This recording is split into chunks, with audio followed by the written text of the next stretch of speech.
Canada and in the United States, the governments are churning out buy-at-home campaigns. So Venture went out to see just how patriotic shoppers can be. More than the entire population of Cincinnati. Here's some tough American protectionism. Since 1980, over 500,000 Americans who make clothing and home fashions have lost their jobs. So if you think looking for the Made in the USA label doesn't matter, next! The message is clear. It matters.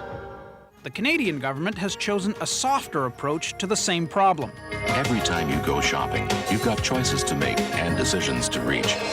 Certainly you should compare price and quality. Our ads don't say quite so clearly how much trouble we're in, but CMA President Steve Van Houten tells us, we've been losing jobs at a daily rate of 475 people every day for the last 2 years. So there's serious trouble. The textile sector has shrunk a lot. Plastics industry is suffering. The furniture industry in Canada is one that right now is in a pretty precarious kind of a position. Almost everybody's having some difficult times out there. That's just one problem. The less we buy Canadian, the less Canadian there is to buy. The other problem is that global competition for parts and labor makes buying many things very confusing. We looked for a Canadian-made TV.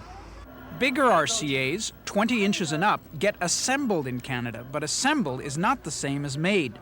Small RCAs are made in Taiwan and Thailand. The really big screen RCAs are assembled in Tennessee.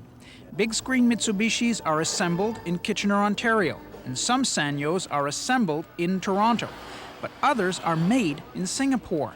Confused yet?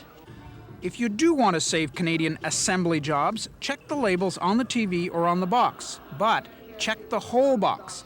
This box says 20 Canada here, and here it says Sony Corporation of America.